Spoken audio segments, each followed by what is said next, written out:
요한복음 6장 66절부터 마지막 71절까지 66절부터 마지막 71절까지를 우리 같이 봉독하겠습니다. 그때부터 그의 제자 중에서 많은 사람이 떠나가고 다시 그와 함께 다니지 아니하더라. 예수께서 12 제자에게 이르시되 너희도 가려느냐? 시몬 베드로가 대답하되 주여 영생의 말씀이 주께 있사오니 우리가 누구에게로 가오리까? 우리가 주는 하나님의 거룩하신 자신 줄 믿고 알았사옵나이다. 예수께서 대답하시되 내가 너희 12를 택하지 아니하였느냐? 그러나 너희 중에 한 사람은 마귀니라 하시니 이 말씀은 가룟 시몬의 아들 유다를 가리키심이라. 그는 12 중에 하나로 예수를 팔자라. 아멘. 이 시간에는 말씀 듣기 전에 우리 윤영미 전사님께서 하나님 앞에 특별 찬양을 드릴 텐데, 전사님이 이 시력이 이쪽이 잘 안 보여서 좀 뒤에서 부르시다 이걸 보시면서 그러니까 양해하시기 바랍니다. 마이크를 잠깐만요. 1835. 예? 1835. 알았어요. 마이크를 드려야지. 1835. 하나님께 영광, 우리에게 은혜 받으시기 바랍니다. 1835요?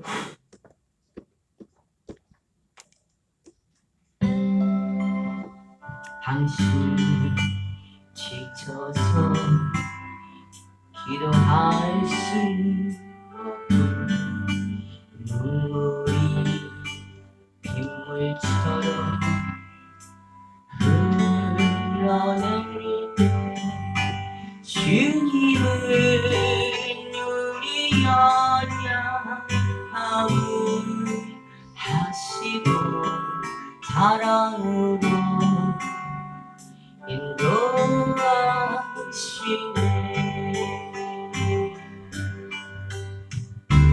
누군가 널 위하여 누군가 기도하네.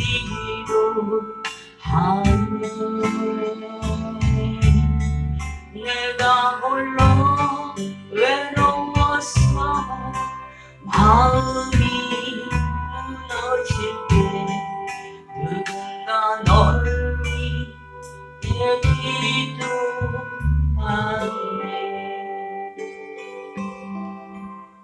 당신이 외로이 홀로 남았을 때 당신은 누구에게 위로를 얻나? 주님은 아시네. 당신의 마음을 그대 홀로 잊지 못하네.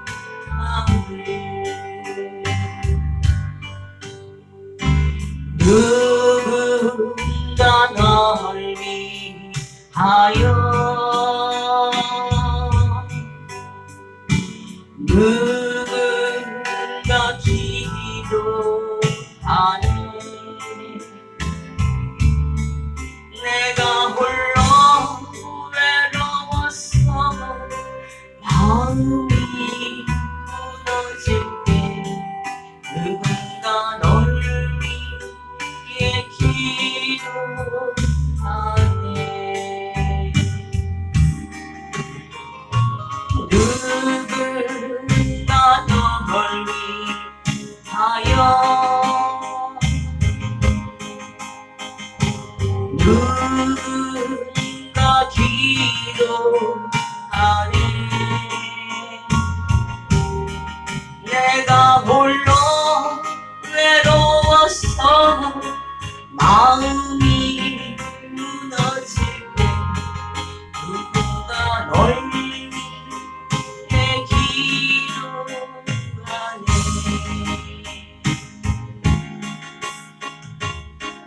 널 위해 기도하네.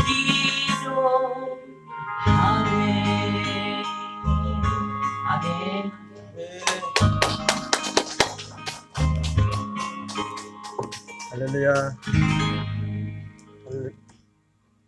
할렐루야. 네, 감사합니다. 너무 우리 너무너무 감사해요.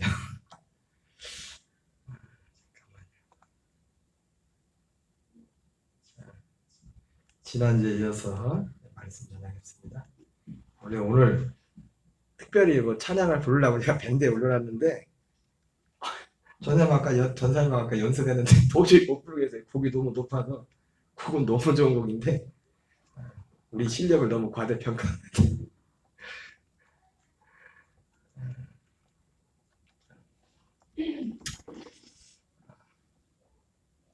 제목이 뭐냐면 12제자들에게 맡기신 영세의 말씀 복음이라고 했는데요. 지난주에서 다시 좀 정리하겠습니다. 이 요한복음 6장의 말씀을 보면은 요한복음 6장이 사실 저도 이 요한복음 6장을 여러 번 읽었지만 뭐 6장을 이렇게 설교를 많이 하지 않았고 하나씩 안 해서 근데 이번에 좀 정리가 돼서 6장의 내용들에 대해서 정리가 돼서 우리가 간략하게 정리를 이제 할 필요가 있을 것 같아요. 일단 요한복음 6장은 기본적으로 이제 무대가 어디죠? 먼저는 이제는 베세다에서 또 그 다음에 이제는 베세다 오병이어 사건 이후에 배를 타고 이제 건너가는. 그래서 이제는 가버나움 회당. 그래서 오늘 예수님이 오늘 요한복음 6장의 사실 핵심 사도 요한이 전하고자 했던 핵심은 이 후반부에 가버나움 회당에서.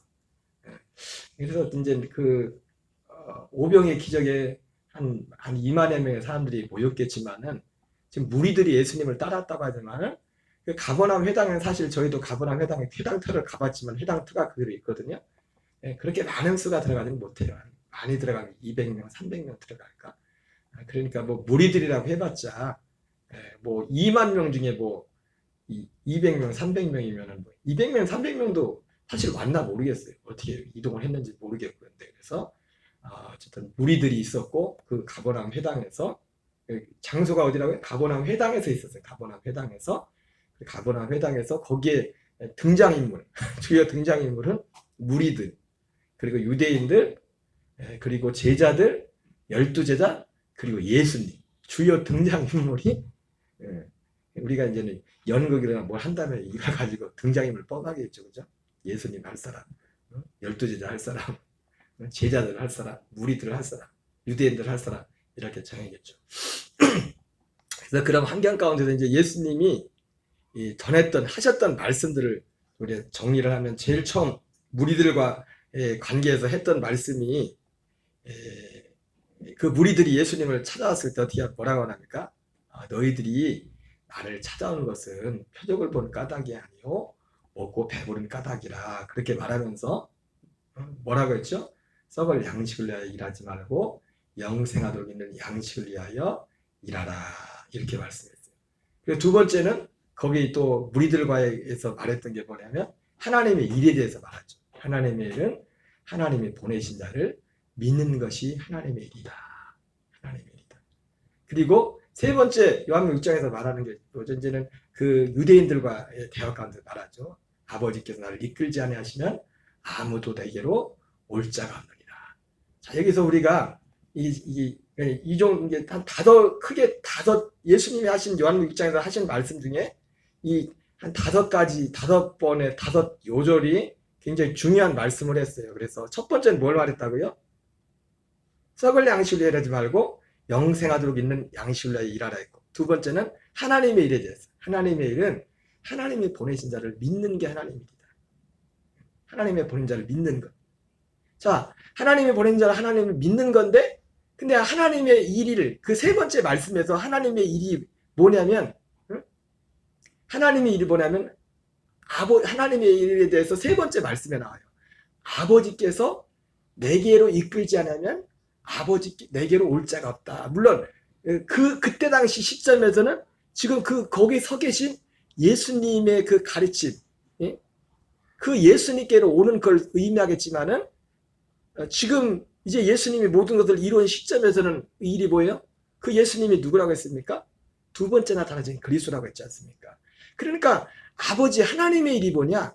하나님의 일은 우리를 두 번째 나타나시는 그리스도끼리 인도해서 아까 말씀드린 것처럼 사람이 사는 방법이 하나님의 약속이 하나님의 뜻은 창세된 하나님의 뜻은 뭐라고 했어요? 하나님의 뜻은 우리에게 하나님의 아들의 생명을 주는 거라고 했어요. 생명은 두 가지. 여러분 마태복음 7장 21절이 제가 몇 주 전에 한 말씀 한 믿음이라고 말씀을 드렸잖아요. 그죠? 기억나세요? 제목은 기억나세요? 전사님 그때 어디 가셨었나? 한 말씀 한 믿음 할 때? 그때 서울 가셨었나? 기억 안 나요? 한 말씀 한 믿음? 기억나요? 마태복음 7장 21절하고 로마서 10장 13절인가 말씀 가지고 서로 충돌하는 말씀이거든요. 그냥 보면은. 근데 하나의 말씀이랬지 않습니까? 제가 성경을 가지고 정확하게 말씀드렸는데 거기에 하늘에 계신 아버지의 뜻이라는 것이 제가 얼마 전에 어느 목사님 말씀을 듣다 보니까 이 목사님 진짜 이 진리를 복음을 찾아서 정말 한국의 기도원이나 기도는 안 가본 데 있고 뭐 별일 다 가보신 분인데 기도도 정말 많이 하시는 분인데 그분이 그런 말씀하다고 이름만 대면 나는 한국에 유명한 부흥사가 있어요. 유명한 부흥 목사님인데 그 목사님이 그랬대요. 기도원 집회하는 데서 하면서. 그래도 솔직하죠. 난 솔직히 하늘에 계신 아버지의 뜻이 뭔지 정확히 모르겠다. 거기서 하는 뜻이 뭔지. 주여 취한 자마다 다 하늘 천국에 갈 것이 아니라 하늘에 계신 아버지의 뜻대로 행한 자가 들어갈 것이라고 했는데 나는 솔직히 그게 뭔지 정확히 모르겠다. 솔직한 거죠. 그죠 목사님. 이름만 대면 나는 유명한 목사님이에요. 근데 그 목사님이 그렇게 말했어요. 나는 하늘에 계신 아버지의 뜻이 뭔지를 정확히 모르겠다는 거지. 우리는 알잖아요. 그죠? 우리가 뭐 기도하다 특별히 계시를 받아서 그런 게 아니라 성경에 나와 있기 때문에. 그럴 수밖에 없는 게 왜 그러냐면 우리가 지금까지 갇혀있는 그 구원관이라는 것이 복음이라는 것이 십자가에 멈춰있기 때문에 그러니까 하나님의 뜻대로 산다는 것이 무엇인지를 알지 못하는 거예요. 여러분 하나님의 뜻이 뭐라고 했습니까? 히브리서 10장 9절 10절에 하나님의 뜻은 첫째 것을 폐하고 둘째 것을 세우려 하십니다. 인간으로서 완전히 죽고 제가 예수님을 17살 때 예수님 믿었는데 그때 뭐 기도도 사실 할 줄도 모르고 그런데 하루에 한 30분씩 매일 교회 가서 기도인지 한 30분 이상은 교회 갔었어요. 조그만 천막교회에서 예수님을 믿었는데 신앙생활을 했었는데 근데 주로 가서 30분 동안 오래 있을 수도 없었고 제가 여러분 볼 때는 어떻게 볼지 모르겠지만 제가 체육고등학교를 나왔어요. 운동을 했다고 그래가지고 300명 전교생이 300명 해가지고 완전히 가족 같은 분이고 이제 어제도 오랜만에 또 운동 같이 했던 친구가 전화 와가지고 옛날 얘기 하다만 뭐 축구했던 얘기도 하고 생각도 못한다 다 잊어버린 얘기를 막 하더라. 그래서 30분 동안에 가만히 기억해보면 교회 가서 뭐 기도를 뭐 달라고 난 예수님 믿으면서부터 사실은 뭐 달라고 그런 기도는 못했어요. 이거 주세요 저거 주세요. 근데 많이 기도했던 것 중에 하나가 그냥 하나님이 인도해달라. 하나님에 대해서 하나님을 인도해달라. 그때 많이 불렀던 찬양 중에 그런 찬양을 부른 것 같아요. 내일 일은 난 몰라요. 하루하루 살아요. 불행이나 유행함도 내 뜻대로 못해요. 많이 부르셨죠? 그죠? 근데 지금 생각해 보니까 내일 일을 왜 몰라요? 내일 일을? 이게 말이 뭔 의미냐면 우리는 진짜 이 복음 안에 오면 아까도 우리가 그 찬양 가사에 대해서 말했지만은 찢겨진 나의 마음 모두 가진 채로 주님 품에 간다고 했는데 그거는 우리의 찢겨진 마음과 이 세상 것들은 십자가에 갖다 던져버리고 이 찢겨진 마음은 뭐가 찢겨진 거예요? 내 육신에 이 거듭난 하나님의 아들의 생명이 찢겨진 게 아니라 내 옛사람에 의해서 상처를 받고 우리 지난번에 보여줬잖아요. 그 도은미 사모님 그 간증 사모님이 어떤 억울한 일이 있어가지고 하나님 앞에 막 하나님 억울합니다 하면서 한참을 기도하는데 그래 억울하냐 계속 억울해라면서 억울합니다 계속 기도하다 보니까 그 억울함의 끝이 지옥이다. 그러면서 그 사모님이, 그래서 그 사모님처럼 열린 분이에요. 옛사람의 끝은 지옥이구나. 옛사람. 여러분, 옛사람으로는 하나님 나라를 가지고 못해. 그래서 율법의 행위로는 하나님 나라를 가지. 근데 율법을 우리에게 주신 목적은 뭐예요? 율법을 주신 목적은 넌 그렇게 살 수 없다는 거예요. 살 수 없다는 거예요. 죄인이라는 걸 가르쳐 주기 위해서. 여러분, 죄라는 것이 율법 믿기 전에, 사도 바울이 말하지 않습니까? 죄는 율법 믿기 전부터 죄가 있었다. 율법이 온 것은 죄를, 로마서에 그런 말씀 있잖아요. 율법이 더한 것은 죄를 더하기 위함이라고 그랬잖아요. 죄를 더하기 위함.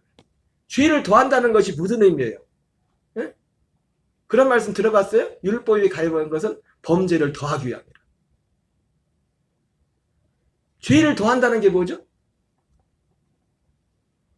죄를 더해준다는 것이. 그런 거예요. 원래 죄가 있었는데 자기가 죄인인 걸 몰랐어. 몰랐는데 죄인이라는 걸 알려주는 겁니다.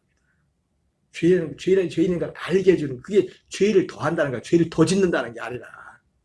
원래도 죄인이었었는데, 그래서 사도 바울이 율법 믿기 전에, 죄는 원래부터 율법 믿기 전에도 죄가 있었다고요. 근데 죄를 죄로 여기지 못했단 거지. 근데 율법이 비치니까. 여러분, 율법이 하나님의 의랬잖아요. 복음에도 하나님의 의가 나타나지만 율법 외에 하나님의 한 의가 나타났다잖아요. 그게 복음이라는 말이에요. 하나님의 의는 크게 우리에게 둘로 나타나. 하나는 율법으로 나, 율법으로.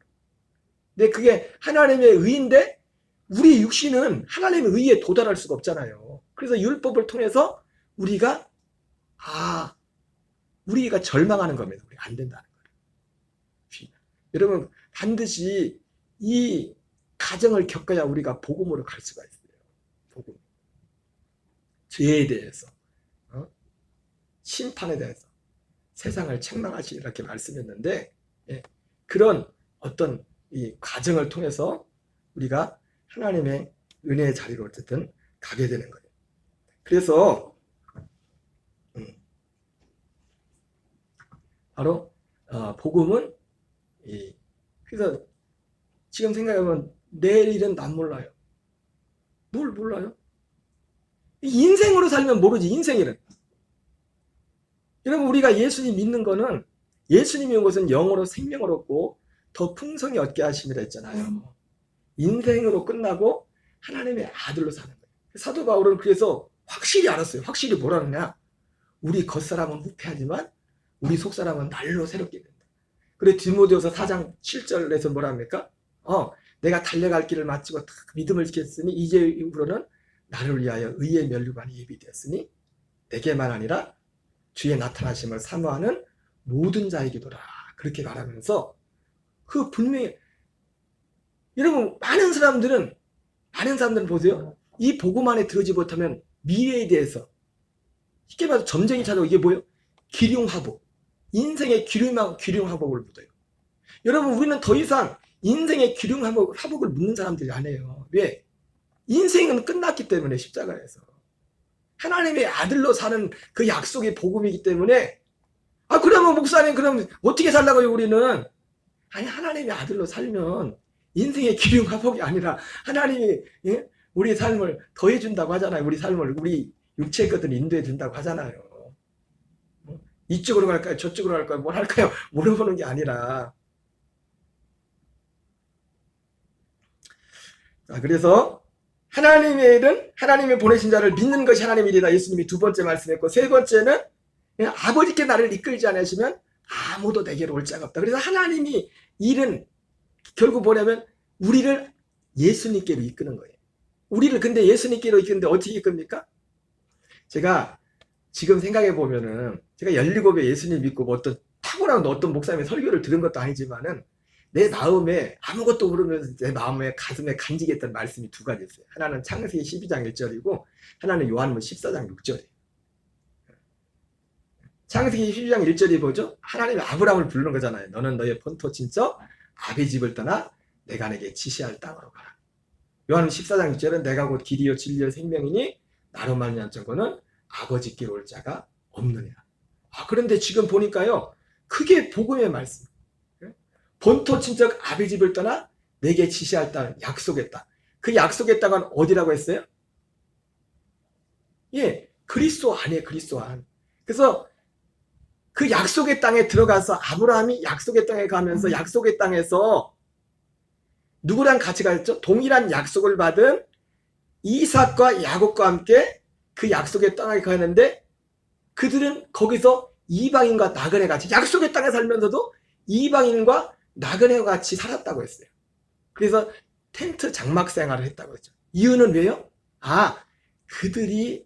그들은 바라본 것은 진짜 약속의 땅을, 왜 약속의 땅에 들어갔는데도 약속의 땅에 살면서도 이방인과 나그네처럼 살았어요. 왜?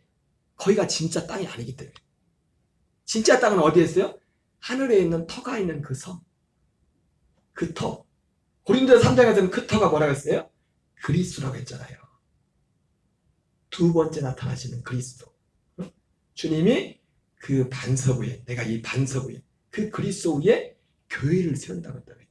교회는 눈에 보이는 건물이 아니라 그리스도를 머리로 해서 내 옛사람은 예수님과 함께 죽고 그리스도의 생명으로 사는, 그 생명으로 살아서 그리스도를 머리로 삼고 그 생명으로 살아가는, 이것이 교회에 되어 사는 삶이란 말이에요. 그리고 지금 생각해 보니까 창세기 12장 1절도 완전 복음의 핵심이에요. 본토 친척 아비 집은. 히브리서 10장 9절 말씀으로 표현하면 본토 친척 아버지 뭐예요? 첫째 것을 폐하는 겁니다. 첫째 것, 육신을, 옛사람을 폐하는 것이. 육신의 생명을. 본토 친척 아버지는 육신에 속한 거잖아요. 육신에 내 육신이 난 거. 하나님이 지시한 땅, 약속의 땅, 가나안 땅은 뭐예요? 그리스도 안. 두 번째, 방금 말했던 거는 히브리서 11장에 아브라함과 이삭과 야곱이 바라봤던 그 땅이라면 그 땅.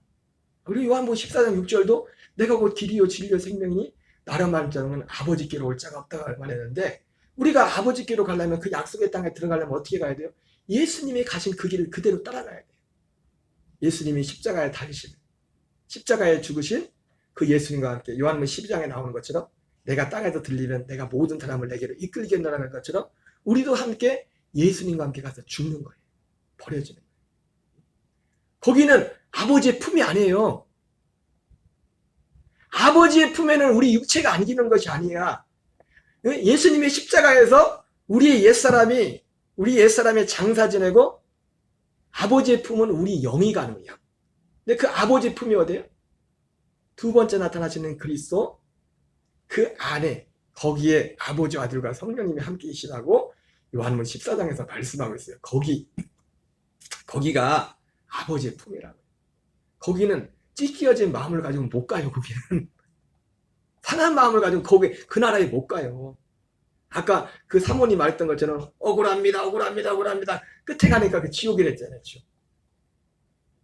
지옥이라.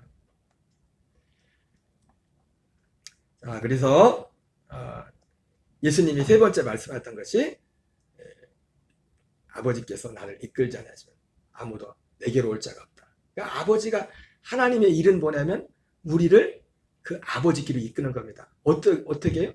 길이, 우리가 로마서 8장 29절 30절에 나오는 그 내용, 전체적인 그 내용은 그 내용이고, 요한복음 14장 6절의 말씀처럼 그것도 마찬가지입니다. 그렇게 주님이 우리를 이끌어 주시는 겁니다. 그리고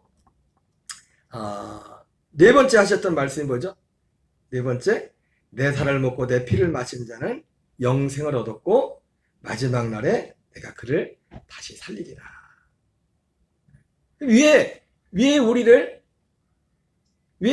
아버지께로 이끕니까? 아버지께서 예수님께로 이끈댔지 않습니까? 바로 거기서 네 번째 말씀하신 게 다 연결된 거예요. 보니까 살을 먹고 피를 마시게 해서, 살을 먹고 피를 마시게 해서. 그리고 다섯 번째 예수님이 요한복음 6장에서 하셨던 말씀이, 이제 제자들이 어렵다고 하니까, 사실은 다 어려웠어요. 사실은 오늘 이 말씀이, 이때 이 말씀을 들을 때 12제자들도 사실은 힘들었어요. 이게 무슨 말씀인지 사실은 몰랐어요. 근데 12제자들이 잘한 건 뭐예요? 떠나질 않았단 말이에요. 떠나질 않았던 거. 중요한 게 뭐라고요? 그 자리를 지키고 있는 거예요. 자리를. 제가 2년 전, 이제 2년 좀 넘은 것 같은데 이 복음을 전하는데 그래도 그때보단 지금도 좀 어려우시겠지만 어려운 부분이 있겠지만은 그때부터 저도 그렇고 여러분들도 많이 수월해졌어요. 이 말씀을 듣는 거지. 그때는 제가 그 말씀을 전한 게 지금도 뭐 계속 되어져 가는 과정이지만은 이게 완전히 막 여기 갔다 막 저기 갔다 막 하기도 하고 하여튼 그랬어요. 그렇게 왔는데도 어쨌든 자리를 지켜주신 여러분들께 감사를 드리는데 어려웠다고요. 어려웠어요. 그래서 네 번째가 내 살을 먹고 내 피를 마시는 자는 생명을 얻고 마지막으로 내가 다시 살리라. 그리고 제자들이 어렵다고 하니까 그때부터 이제 떠나죠. 그러니까 예수님이 그때 그들에게 했던 5번째 말씀이 뭡니까? 그 말씀이었죠. 내 살리는 것은 영이니 육은 무익하니라. 그걸 통해서 지난번 말씀드렸잖아요. 살리는 것은 뭐라고요? 영이라고요. 두 번째 아담된 첫째 아담은 생명이 되었던 같이 두 번째 아담은 살려주는 영이 되었습니다. 살려주는 영으로 오시는 그리스도, 성령 안에서 오시는 그리스도, 그분 안에 그분을 만난 그것이 그 안에서, 그러니까 육신적으로 예수님의 살과 피를 먹는 게 아니라 예수님의 살과 피는 그 그리스도형 생명을 얻게 되는 중보고. 그리고 예수님이 말씀했던 것처럼 그 살과 피는 뭐라고 했어요? 우리의 참된 양식이고 참된 음료라고 했잖아요. 그러니까 우리가 생명으로 하나님이 거듭났을 때 거기서 그 양식과 그 음료를 먹음으로 아까 말했던 것처럼 우리가 노력해서 어떤 선을 행하고 하나님의 뜻을 행하는 것이 아니라 그 생명으로 우리가 충만할 때, 아까 말씀드렸잖아요. 이 생명이 충만하면은 우리가 하나님 나라가 되면은 상황이 막 여러 가지 복잡해도 사실은 복잡한 건 뭐가 복잡한 거예요? 내가 복잡한 거잖아요. 그 상황에 흔들리지 않는단 말이에요. 근데 환경이 뭐 별 문제가 다 있는데도 괜히 짜증나고 힘들고 어렵고. 왜? 이게 다 육신의 생명에서 나오는 거거든요. 집사람이 저한테 그런 말씀, 목사님 말씀이 좀 어렵기도 하니까 그거 어떻게 해야 그렇게 사는 거라고 좀 그 예를 좀 많이 들어보라고 그런 말씀을 하는데 제가 그래서 순간적으로 기도하며 생각을 했어요. 몇 가지 이제 주일날 말씀을 드릴 텐데 제일 중요한 건 뭐냐면 이렇게 살라 저렇게 사는 거예요. 그게 중요한 게 아니라 세상 말로 이 말씀에 대한 물리가 튀어야 돼. 이게 들려져야 돼. 깨달아져야 돼. 그게 제일 중요해요. 제가 물어보진 않았는데 옛날에 우리 어떤 권사님도 좀 모르겠어요. 지금도 그런지 모르겠는데 근데 조금 바뀌었을 것 같아요. 전사님 생각에는 어떻습니까? 제 말에 맞는 것 같아요. 응?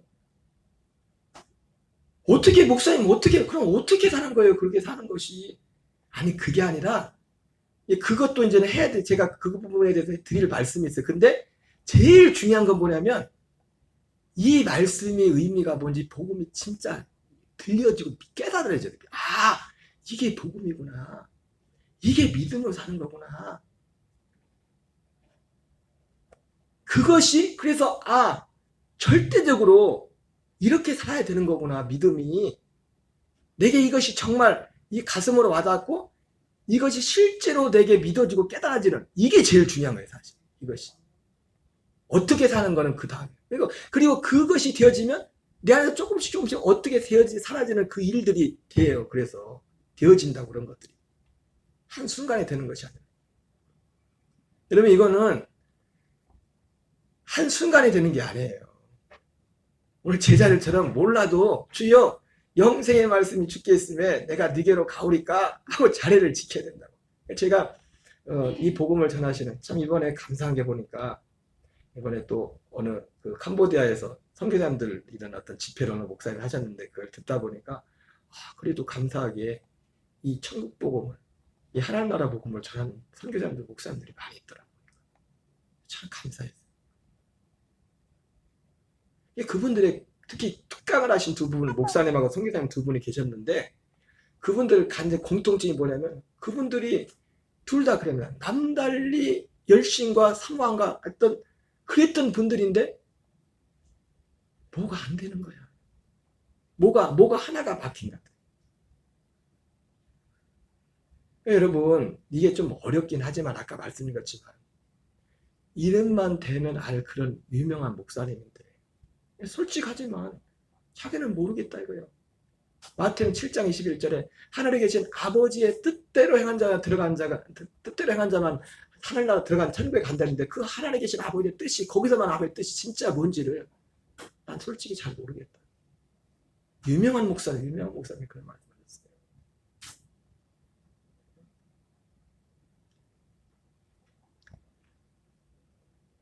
그 하늘에 계신 아버지의 뜻이 뭐예요?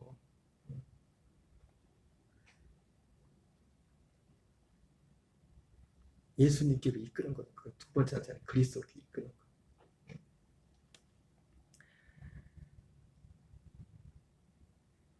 여러분 이게 그런 게 있습니다. 제가 예전에 그런 말씀을 드렸지만 이 복음의 이 진리의 복음의 특징인데 이건 뭐냐면 진리는 진리 자체로서 증거를 합니다. 뭐라고요? 지난번에도 그랬잖아요. 아버지께서 이끌지 아니하면 아무도 내게로 올 자 없다. 예수님 이렇게 말씀했고 똑같은 말씀, 비슷한 말씀 뭐라 하냐? 아버지께 듣고 배운 자만 내게로 온다 이렇게 말했어요. 이거하고 똑같은 말씀이 마태복음 11장에 나와요. 거긴 좀 물론 의미 똑같은 내용이에요. 아들과 아들의 소원대로 계시를 받는 자. 아버지께 듣고 배운 자가 누구냐면 아들의 소원대로 계시를 받는 자예요. 그 아들의 소원대로 받는 그 계시가 뭐예요? 이 복음이란 말이에요. 예수님이 수고하고 무거운 짐 자들 다 내게로 오라. 내가 너희를 쉬라 했잖아요. 육신으로 여러분 율법은 거룩한 걸 했잖아요. 그죠? 거룩하고 의로운 걸 했잖아요. 그래서 정말 경건한 사람들은 그 말씀대로 살아보려고 살아보지 한 사람은 살아보지 않고 막 사는 뭐 거기에 대해서 그 수고하고 무거운 짐도 없어요. 뭐 마음대로 사는데 뭐 율법에 대해서. 근데 안 된단 말이에요. 안 된단 말이에요. 내 멍에를 메고 내게 와서 배우라. 이는 내 멍에는 쉽고 내 짐은 가벼움이라. 예수님이 그런 말씀을 했어요. 그게 바로 복음이 뭡니까? 왜 쉬운 거예요? 왜? 왜 쉬워진다는 겁니까? 하나님의 아들의 생명으로 살기 때문에. 율법은 하나님의 뜻인데 우리 육신으로는 우리 주일날 말씀드렸죠. 우리의 육신의 연약함이 뭐가 육신의 연약함이었어요? 물어봐야지. 잘 들었나? 응? 응? 성령이 우리가 육신이 연약하여서 마땅히 빌 바를 알지 못했댔잖아요. 그 육신이 뭐랬어요? 육신이 연약함이. 육신이 연약하면 뭐에 대한 거랬어요? 우리 육신이 연약함이란 것이 육신 하나님의 뜻에 굴복할 수 없고 하나님께 복종할 수 없는 이 육신의 생명을 말하는 거예요. 육신의 생명. 그래서 마땅히 기도해야 될 거를 기도하지 못한단 말이에요. 구하지 못한단 말이에요. 그래서 아버지께서 이끌지 않으시면 아무도 올 수 없다고 그랬는데 바로 바로 아버지께 듣고 보고 배운 사람들, 아들의 소원대로 계시를 받는 자. 그 계시가 뭐예요? 하늘에 계신 아버지의 뜻, 이 복음에 관한 거란 말이에요. 첫째 것을 폐하고 둘째 것을 세우는 것. 그것이 하늘에 계신 아버지의 뜻이고 아들의 소원대로 주시는 계시. 그래서 가보나 고라신 벳스 사람들이 그렇게 많은 능력을 받는데 그거 가지고도 안 돼요. 기적을 1000번 본다고 이 복음을 알 수 있는 게 아니에요. 이거는 진리 자체를 정말 구하는 사람들, 그 사람들에게만 들려지고 보여지는 거예요. 그래서 살리는 것은 영이니 육은 무익하리라 이렇게 말씀했어요. 아, 그렇게 말씀하셨고, 그래서 그래서 이 5가지 말씀이 다 이렇게 연결되는 것이고, 그리고 결국 그 안에서 그 살려주는 영이 되신 성령 안에 오시는 거의 고린도서 15장에서는 두 번째 아담이랬지 않습니까? 두 번째 아담, 살려주는 영이 되는. 어떻게 우리를 살려줘요? 이 살려주는 것도 성령님이 오셔서 우리에게 아들의 영을 주는데, 어떻게 우리를 살려주냐면, 살려준다는 게 표현이 살려준다고 이렇게 돼 있지만은, 우리를 어떻게 살려주냐면, 결과적으로 우리를 살려주는 게 어떻게 살려주는 거예요? 하나님의 아들의 생명이 되게 함으로 살려주는 거예요. 우리 영과, 죄사함 받은 우리 영과 아들의 영이 한 생명이 되게 함으로. 이게 살려주는 거야. 우리를 살려준다는 거지. 그래서 그때부터는 우리에게 이제는, 전에는 옛사람 그 생명이 하나밖에 없었는데 아들의 생명을 가지게 된단 말이에요. 그래서 신앙생활이 그래서 결국은 뭐예요? 믿음으로 사는 것이, 아들의 생명으로 사는 것이 믿음으로 사는 거라고요. 아들의 생명으로 사는 것이. 어렵죠? 아이고, 어렵도다. 오늘 요한복음 6장에 다 어려웠어, 제자들도. 그래서 제자들 다 어렵다고 다 따라간단 말이에요. 남은 건 12제자들만 남죠. 요한복음 6장 66절 67절을 같이 읽겠습니다. 시작. 그때부터 그의 제자 중에서 많은 사람이 떠나가고 다시 그와 함께 다니지 아니하더라. 예수께서 12제자에게 이르시되 너희도 가려느냐. 그래서 다 떠나가고, 제자 중 이제 12제자만, 예수님이 12제자에게 말씀하셔요. 요한복음 6장 68절 10절 읽겠습니다. 시작. 시몬 베드로가 대답하되 주여, 영생의 말씀이 주께 일사오니 우리가 누구에게로 가오리까? 우리가 주는 하나님의 거룩하신 자인 줄 믿고 알았사옵나이다. 예수께서 대답하시되 내가 너희 12를 택하지 아니하였느냐. 그래서 결과적으로 오늘 이 영생의 말씀, 물론 오늘 이 전후 문맥을 볼 때 12제자들도 못 알아들어서 사실은 뭔 뜻인지는 정확히 몰랐어요, 이 말씀. 그렇죠. 알 수가 없죠. 이걸 알 수가 없어요. 왜? 진리의 성령이 오셔야만 모든 진리 가운데 인도한다거든. 제자들도 사실 12제자들도 이건 몰랐어요. 그러나 했던 예수님이 모르지만, 몰라도 일단 들어놔라. 그래서 뭐라고요? 몰라도 일단 들어놔라. 그래서 12제자들이 예수님이 하시는 말씀은 거의 다 있다. 특히 요한복음 13장, 14장, 15장, 16장, 17장까지는요. 이 복음에 사도 요한이 이 예수님이 하신 말씀 중에, 다른 제자들은 그 말씀을, 예수님이 하신 그 말씀을 기록을 안 해놨는데 사도 요한은 그 말씀을 다 기록해놨어요. 그 말씀을. 그 말씀이 복음의 엑기스거든. 복음의 엑기스가 요한복음 14장, 15장, 16장, 17장에 이 약속들에 관한 말씀들이거든. 그래서 하나님께서는 결국 이 12를, 이 오순절 이전에는 이 12를 12제자라고 하고, 오순절 이후에는 12사도라고 하는 사도. 그래서 이 영생의 말씀을 누구에게 맡겼어요? 12사도에게. 그리고 또 누구에게 맡겼어요? 12사도에게 복음을 받았던 사람들에게 맡기고, 누군가에게 또 맡기고, 지금은 누구한테 맡겼어요? 예?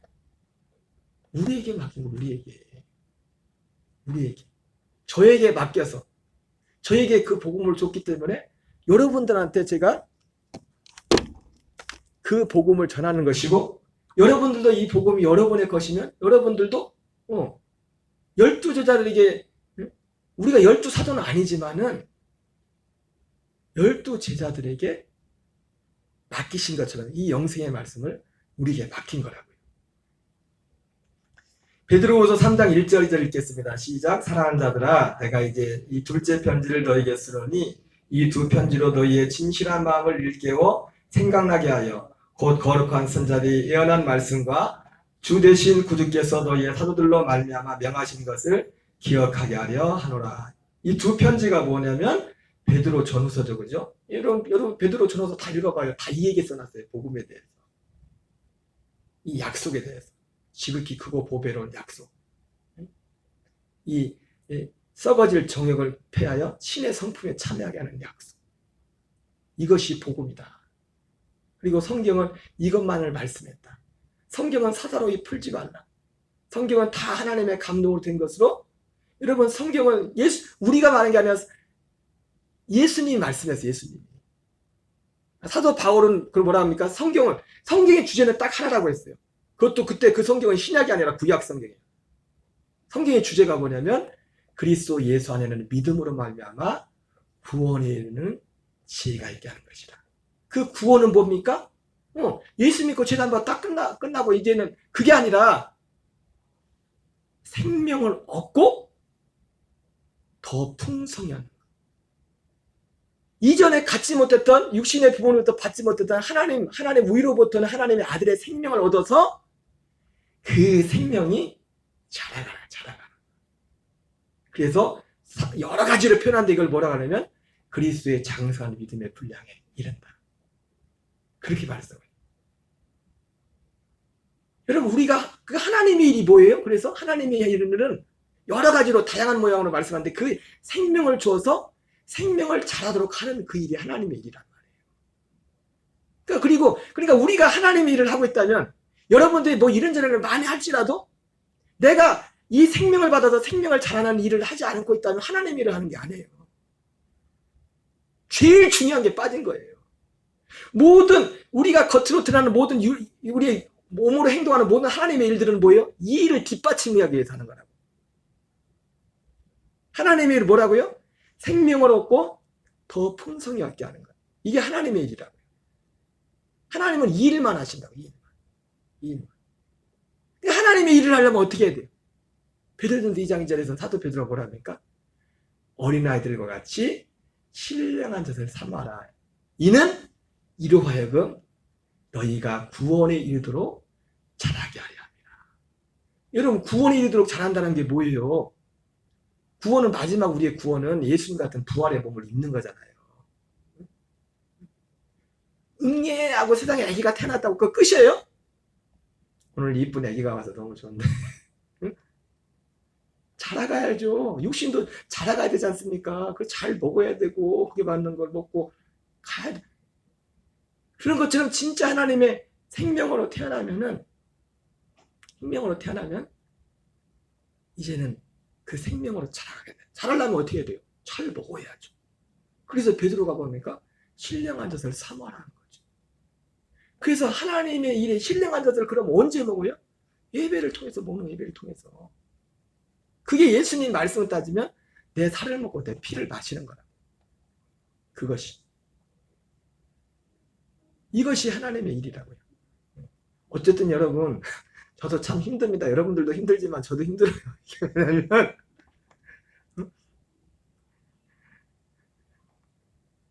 이게 그렇다니까요. 우리 딸이 지난번 말씀드렸잖아요. 오랜만에 교회에 와서 작년에 예배 드리는데 첫 주에는 말씀을 듣는데 띵띵 말씀이 와서 막 띵띵 그냥 튕겨나가더니 근데 둘째 주에는 여기로 이쪽으로 들어오더니 여기로 쏙 나가네 말씀이. 두 번째 주에는 세 번째 주에는 이로 들어오더래요. 여러분들은 1번, 2번, 3번 중에 뭐예요? 다 달라요. 다 달라. 제가 웃기대잖아요. 다 달라. 진짜 이 생명을 먹어주는 그런 일들이 있다고요. 그럼 그게 먹어지면은 이 생명물 일들이 잘 되면은 이 생명으로 사는 일들이 원활하게 된다. 목사님 어떻게 그렇게 아니 물어보지 말라니까요. 하다 보면 그게 된다니까요. 그걸 어떻게 가르쳐줘서 되는 게 아니라 물리가 틀리면. 그래서 여러분 이게 어려워도요 사실 쉽지 않아요. 제자들도 어려웠는데 제일 어렵다고 다 떠나간다. 에베소서에서도 사도들과 선자들이 터울려 있었다. 그래서 오늘 결국 이 영생의 말씀을 누구에게 맡겼다고요? 12 제자들에게 맡겼고. 그래서 이 12 사도들을 통해서 전해진 그 복음만이 진짜 복음이에요. 나머지는 다른 복음이에요. 그래서 사도 베드로는 그 베드로후서 2장에서 뭐라고 하냐면 이단이 다른 게 이단이 아니라 이거 말고 다른 거 전하는 게 이단이다 그래요. 우리들이 전하는 이 복음 말고 다른 복음을 전하는 이 사람들이 이단이다. 거짓 선지자고 이단이다. 이렇게 말씀하고 있어요. 여러분, 좀 어렵고 힘든 부분이 있을지 모르겠지만 그냥 한 번 듣고 끝나지 말고 여러분이 정말 알고자 하는 이런 사모함과 이런 것이 있어야 됩니다. 아멘이십니까? 그래서 이제는 이 12 사도들에게 전했던 이 복음이